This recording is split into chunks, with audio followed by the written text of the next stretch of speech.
Donc cet homme va nous dire plus précisément dans Matthieu chapitre 11, le verset 12, il dit « Depuis le temps de Jean-Baptiste jusqu'à maintenant, le royaume des cieux est forcé dans nos thèmes, il dit, est pris par violence, et que ce sont des violents qui s'en emparent. » La Bible, chers frères et sœurs, est une histoire du royaume. Ce n'est pas une histoire de religion, des dénominations, des systèmes, des groupes. Non, c'est une histoire du royaume. Et le royaume des cieux, le royaume, Jean est le premier à avoir prêché, à avoir présenté au monde ce royaume. Et après lui, le royaume de Jésus lui-même, revêtu de la puissance de l'Esprit, il va se rendre en Galilée, plus particulièrement dans la ville de Nazareth, où il avait grandi. Il rentrera dans une synagogue et on lui donnera, n'est-ce pas, le rouleau. Il ouvrira là où c'était marqué l'Esprit du Seigneur est sur moi, passez-moi donc le rouleau d'Ésaïe. Donc voilà, et il va annoncer le royaume aussi, il va annoncer le royaume des cieux. Donc ici, chers frères et sœurs, vous savez, nous devons nous faire violence. Chacun doit se faire violence. Quand la Bible dit que le royaume est pris par violence, ça ne veut pas dire qu'on doit devenir un homme violent. On doit rentrer dans les combats de la chair, la lutte. Le combat que nous avons amené n'est pas un combat charnel, institutionnel.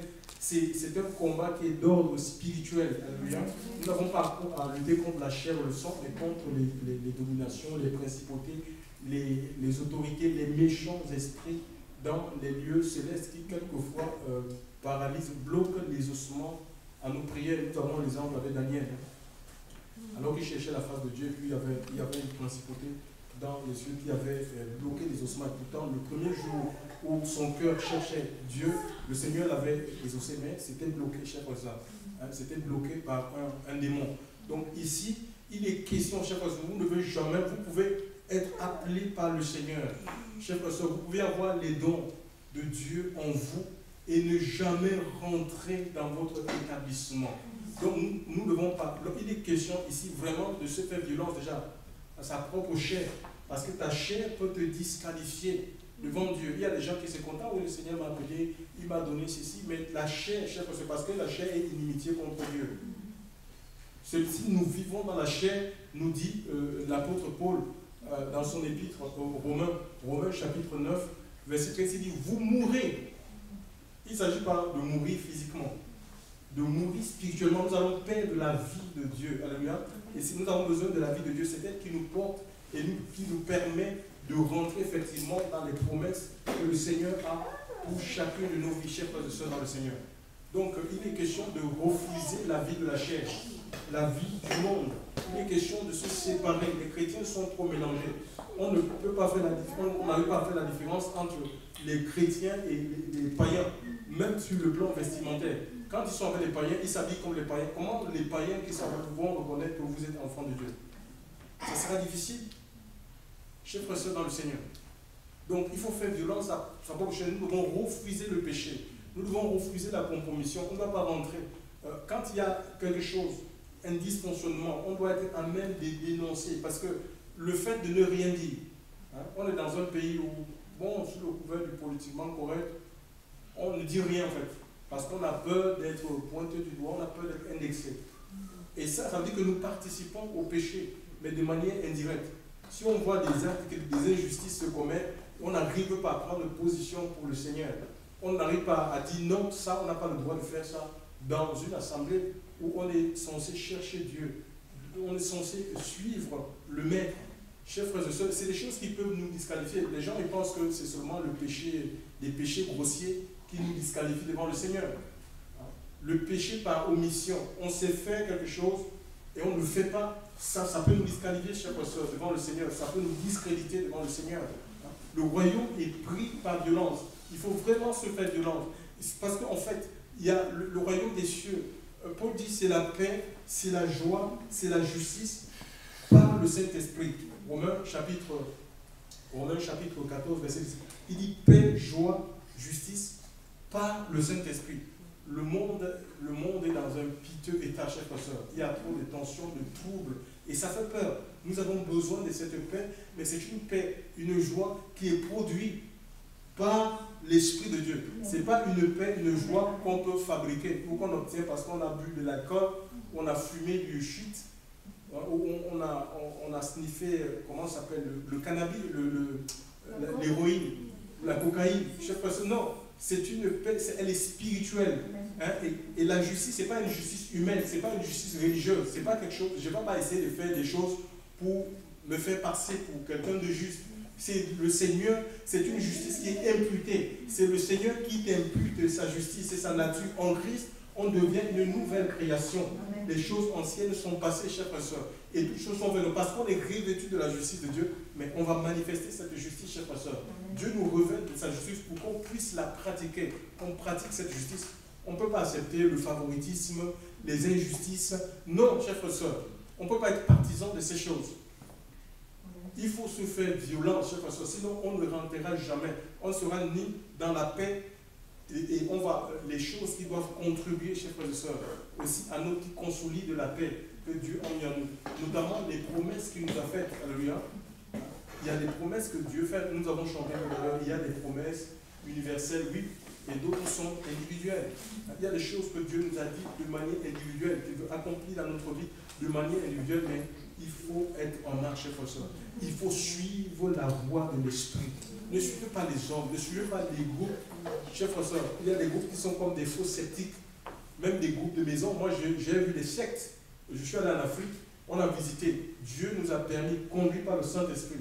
Il nous a envoyés, c'est le Seigneur qui nous a envoyés dans les églises pour dénoncer les abominations qui se passent à l'intérieur de ces églises. Il nous a aussi conduits dans des groupes de maison où c'était des sectes, certaines assemblées étaient mieux que ces personnes qui disaient être sorties des systèmes. Ils avaient reproduit des systèmes. Et beaucoup sont comme ça, même les groupes de maison où on reproduit, parce que c'est un schéma, on a eu un schéma où on était, et on arrive chez nous, on reproduit le même schéma où on a un gourou qui est là, et puis on fait les mêmes réunions, comme dans le système bâtiment où on était. Le pasteur reçoit tel jour, on est là assis sur un gros, un Louis XVI, dans la maison. C'est des choses que j'ai vues. Sur un Louis XVI, on reçoit les gens sur des chaises en plastique, des mamans de 60 ans. Vous vous rendez compte? Comme dans les bâtiments. Et puis ça dénonce le système. Chers frères et sœurs dans le Seigneur, il faut se faire violence. C'est une affaire personnelle. Le salut est une affaire personnelle. Nous devons suivre Dieu. Et le Seigneur va remplir notre vie, chers frères et sœurs. Alléluia. Nous allons aller de paix en paix, de joie en joie. Jean, c'est le dernier prophète de la loi après Malachie. Alléluia. Donc il est les ossements à la prière de Anne-Élisabeth. Alléluia. Donc, et nous, Jésus va dire de tous ceux qui sont nés de femmes, personne n'est plus grand que cet homme. Mais le plus petit dans le royaume. Alléluia. Le plus petit dans le royaume sera plus grand. Jean n'a pas connu le mystère de la nouvelle naissance. Comme nous, parce que le mystère de la nouvelle naissance nous intègre dans le corps de Christ, nous introduit dans le royaume des cieux. Quoique étant sur les royaumes séculiers, nous sommes dans le royaume des hommes. Mais en même temps, c'est une position qui est spirituelle. Nous sommes nés, nous avons l'Esprit de Dieu en nous, et nous savons que nous appartenons au royaume, mais ça nous ouvre les yeux. Mais on n'est pas, parce qu'on vit en fait. On vit, maintenant il faut que nous soyons en marche. Il faut être en marche. Si tu n'es d'eau et d'esprit, tu ne peux voir le royaume des cieux, dira Jésus. Hein? Tu vois, donc la nouvelle naissance nous ouvre les yeux sur ce royaume, le royaume de Dieu. Donc Dieu, c'est une réalité. On a ces certitudes en nous. Ce n'est pas quelqu'un qui nous le dit, c'est une expérience qu'il faut faire si on ne l'a pas faite. Alléluia. C'est une expérience qui est personnelle. On sait que Dieu existe parce qu'on l'a expérimenté. On sait que nos péchés sont pardonnés parce que le Seigneur nous a touchés, chers frères et sœurs. Parce que l'Esprit de Dieu en nous a convaincus de péché, de justice et de justice. On sait qu'on a la paix du Seigneur. Alléluia. On sait en qui on a cru. Alléluia. On n'a pas cru en un homme, on n'a pas cru en un système. Chers frères, on a cru au Seigneur. On sait que notre Rédempteur est vivant. Alléluia. Donc, ce n'est pas des épreuves qui vont nous déstabiliser. Hein? Ce n'est pas l'opposition, le rejet qui fera que voilà, on se détourne de la voie de Dieu. On sait qu'il existe. On sait que Dieu existe parce qu'il vit en nous. Il vit en nous par le Saint-Esprit. Le royaume est pris par violents, chers frères et sœurs, et ce sont des violents qui s'en emparent. Je ne sais pas ce que le Seigneur t'a promis ou ce qu'il veut faire de toi. J'ai vu des hommes de Dieu, frère, des hommes de Dieu, des ministères, avec des promesses, mais ils ne sont pas rentrés, ils sont morts, certains sont morts. Ils sont morts, le péché les a disqualifiés, chers frères et sœurs. Ils sont morts parce qu'ils sont rentrés dans la compromission, ils ont accepté le mélange et ils ne sont jamais, l'Esprit de Dieu se retire. Dieu ne partage pas sa gloire avec les hommes. Ne nous contentons pas de dire, nous sommes élus de Dieu, nous sommes l'appelé de Dieu. Nous sommes élus de Dieu, c'est bien, mais il faut rester dans l'élection. Alléluia. Il faut rester dans l'élection. Jusqu'à ce que le Seigneur vienne. Ne dis pas que nous sommes les appelés de Dieu. Il faut suivre l'appel. Il faut suivre parce que tous les jours, le Seigneur est en train de nous appeler. Alléluia. Il est toujours en train de nous appeler vers lui. Alléluia. Donc ouvrons-nous et nous allons vraiment expérimenter le royaume des cieux. Nous allons vivre le royaume des cieux. Le royaume des cieux, c'est quoi, chers frères et sœurs? C'est aussi les malades qui sont guéris. Alléluia. C'est les malades qui sont guéris. Ce sont les captifs qui sont délivrés de leur chaîne, chers frères et sœurs, de possession, d'envoûtement. C'est aussi ça, chers frères et sœurs. C'est aussi les âmes qui se convertissent parce que le message, la repentance est prêchée. Alléluia. Parce que la repentance est prêchée et les âmes se donnent, ils sont convaincus de péché, de justice et de jugement. Ils confessent publiquement. C'est ça, alléluia. Ils confessent publiquement, ils n'ont pas honte. Ce n'est pas des trucs religieux, c'est des choses qu'on va bricoler, on va fabriquer. Non. Chers frères et sœurs, c'est le péché qui est dénoncé. On n'a pas peur de dénoncer le péché, on n'a pas peur des mots. C'est ça le royaume des cieux, chers frères et sœurs. Et nous voulons prier peut-être ce matin que vraiment le Seigneur vienne au secours de nos vies, chers frères et sœurs. Parce que le monde peut nous emporter, peut nous éloigner, Seigneur. La mauvaise compagnie, chers frères et sœurs, peut nous éloigner de Dieu, des promesses du Seigneur. Donc nous allons chacun de nous, dans son cœur, demander au Seigneur vraiment de l'aider, vraiment qu'il prenne les bonnes décisions, des bons choix, qu'il ne fasse pas des choix dans la chair, mais qu'il écoute la voix de l'Esprit. Alléluia. Il vous conduira dans toute la vérité.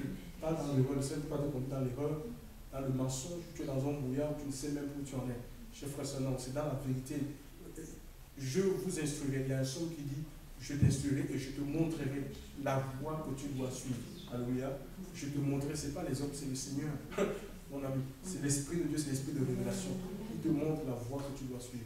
À lui soit pour la gloire. Merci Dieu. Merci Seigneur. Merci pour tout ce que tu fais, Seigneur.